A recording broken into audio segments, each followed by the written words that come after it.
Hello everybody, in this video I have some art journaling to share with you using some Minte Papers products, but first a little haul of said Minte Papers products. If you're not interested in watching this then totally fine, it only lasts about 2 minutes so feel free to skip. But yes, I will be using some of these products in this video. These were all purchased from Paper Maze in the UK, but I will also leave like the general Minte Papers link so you can find a stockist wherever you are in the world. So this first paper pack is called Her Story, really pretty sort of shabby chic vibes on this one. Not using this one in this video though. The next one after this is called Peony Garden, which oh, it's so pretty. I love peonies. It is a little bit summery for this time of year, but it's still, oh, it's gorgeous. I love it. And also, there's little kittens in it, so I couldn't resist this one. With these Minte Papers paper packs, you get 2 of each sheet, which, oh, it makes me so happy having 2 of each. Apart from the first bonus one, there's like fussy cutting on the back of the front cover. You don't get 2 of those, but 2 of everything else is, oh, it's marvellous. I love it. The next paper pack, 12 by 12, is Antique Shop. Might be my favourite. This is the one I'm going to use in this video. I love all vintagey vibes and gorgeous deep colours and sort of like the burgundy and gold and yum yum yum, love it so much. And then after that we also have some of the fussy cutting books. I got the greenery one and Flora books 9 and 6, I think. They did have some more, but I did have to sort of limit myself. I did actually purchase another thing, but it's a gift for someone, so I cannot show you that. In these fussy cutting books you get 4, I think, of each page, so quite a lot to work with. I have no affiliation with Minte Papers, by the way, whatsoever. I don't do design team work anymore, but I just genuinely love these products. I think they're so pretty, so I buy them for myself and then share them with you. I think that's going to be pretty much at the end of the haul section after I've shown you this one, and we will start working in my journal. So as I said, I decided to use the Antique Shop papers for this. I did think I was going to bring in some of that fussy cutting book, but I ended up not in the end. But I'm going to start as ever with my pages, prepping them with some masking tape right down the center to stop anything sort of seeping through to the spine, and then a layer of gesso. However, I'm going to use black gesso for the base of this one because I thought it would work well with those really dark colours of the Antique Shop papers. So with these papers, I do understand that they can be like a little bit intimidating in that you've got like this 12 by 12 paper and there's so many things on it and it's all one big beautiful image, and you don't want to like mess that image up, but you kind of have to in order to work with it. If you just use it as the page it is, it's quite hard. I mean, you could do like a little cluster in the corner to make it one big scrapbook page, but I would rather find elements that I want to use on it. And firstly, there's a spare page, so you're not quote unquote ruining it. But it's your papers. You do what there's no such thing as ruining them. So I know it can feel a bit difficult to just cut straight into something like that, but you just sort of have to, in the nicest possible way, get over it. Just go for it. And also the amount of times where I've done something and then regretted doing it, I can count on like one hand. Well, when it comes to creative artistic stuff anyway. So I chose this page, which is kind of like the really busy inside of the antique shop, and found some elements that I really wanted to include, like the mannequin and some of the bookshelves. I wanted some floral clusters, so there was this large one at the top. Sometimes with these clusters, there are really delicate bits. It's up to you whether you want to fussy cut around the really delicate bits or not. Generally speaking, I cut them off because, I don't know, I think sometimes they can look a little bit naff if you have one little branch sticking out. It looks a bit silly sort of thing. Like, it works fine on the paper, but as a cutout thing, doesn't work. So it's up to you, obviously, but I just find it easier to cut those difficult bits off.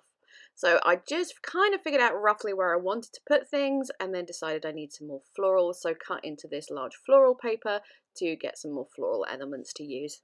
Once I had everything cut out that I wanted to use, and probably some spare bits as well that won't get used, I wanted to do some background work straight onto the black gesso.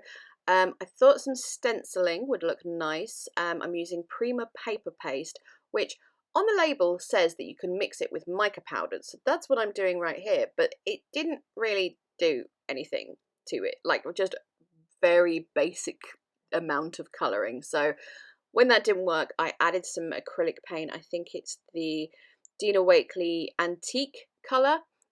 Didn't do that on purpose, it was just the colour that I thought matched nicely. And then I created this kind of thing that looks a little bit like chocolate buttercream, and looks delicious, but not sparkly whatsoever. Sometimes with these pastes it will show the sparkle, sometimes it won't. It's just a case of trial and error, and I hadn't used this paper paste in so long that I kind of forgot what it could and couldn't do. Then I will simply stencil it onto my background. I think the stencil I use is a Tim Holtz one. I'm not in love with the colour. I am going to do a lot to change it, but it's a good base colour to use for this kind of thing. Kind of like that dark browny beige. It's hard to describe, but it was at least a good base colour to use.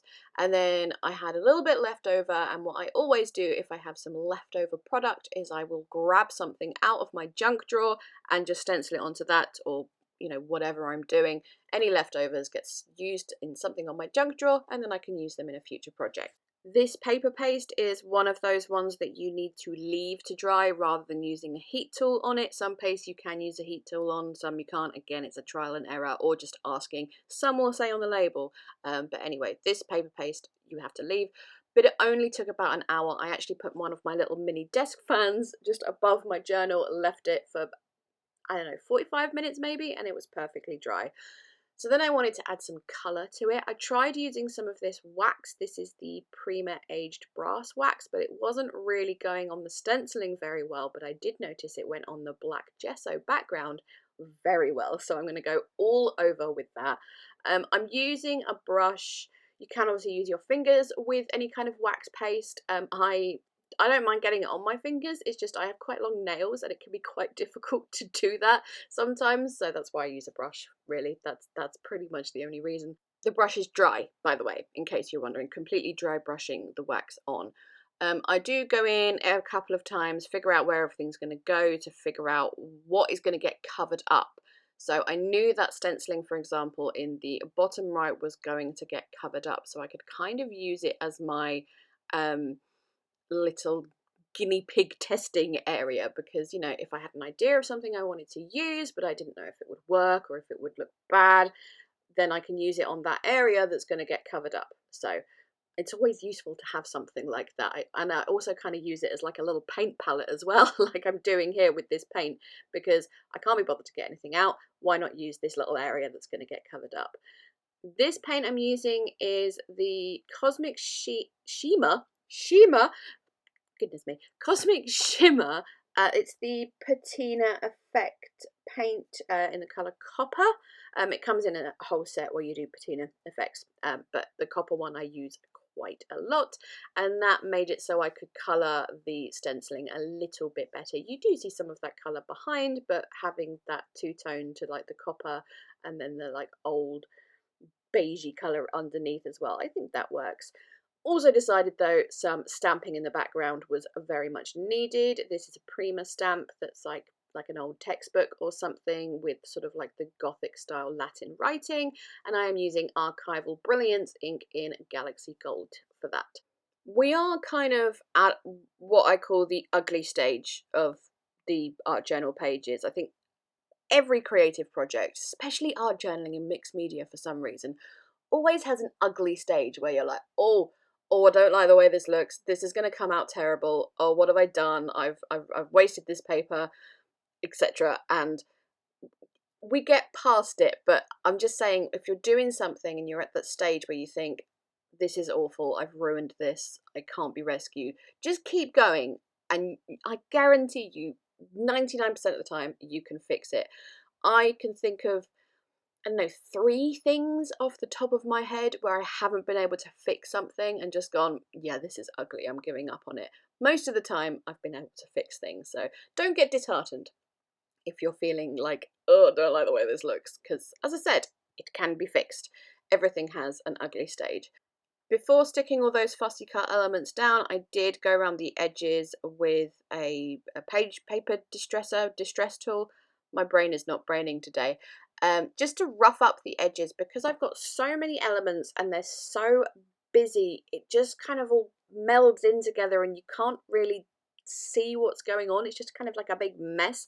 So I had to put work in to kind of slightly separate those elements and highlight parts of it, just so some more bits would be more of a focal point, some bits would be more background.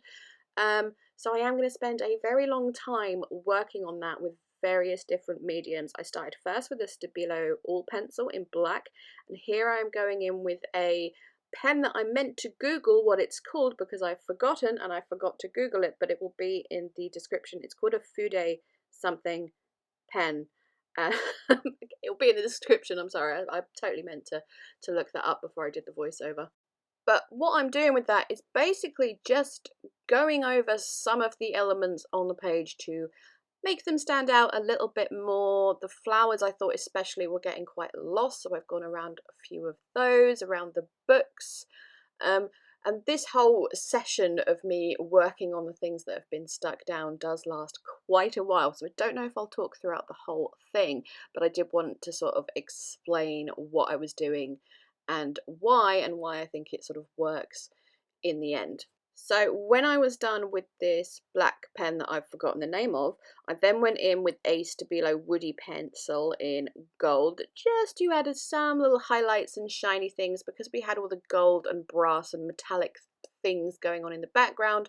I thought it would be important to have some metallic elements up on the top as well and help them stand out a little bit more. But just vaguely going over a couple of pieces and then blending them in with my fingers. After that, I got out the white Stabilo woody pencil, and this was the one where I had my aha moment of this is the thing that's working.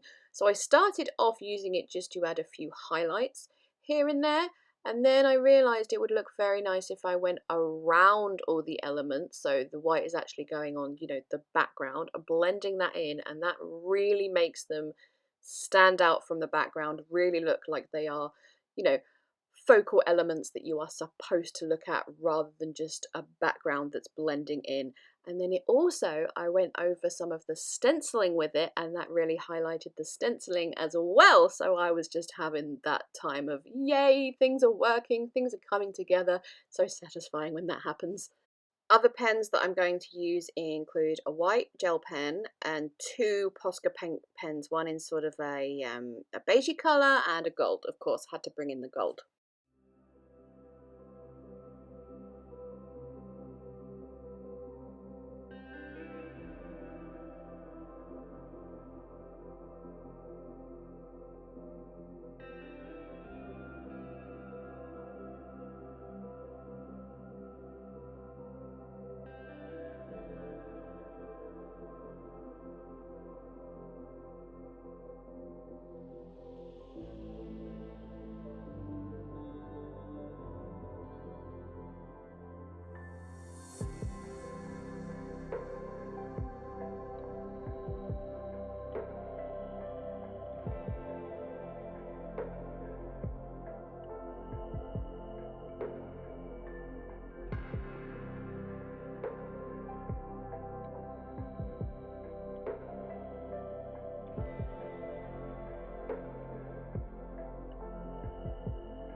Once I was happy with all of those highlights and additions with various pens and pencils, I still needed one big thing on the page, and I thought I would bring in these Tim Holtz flashcards.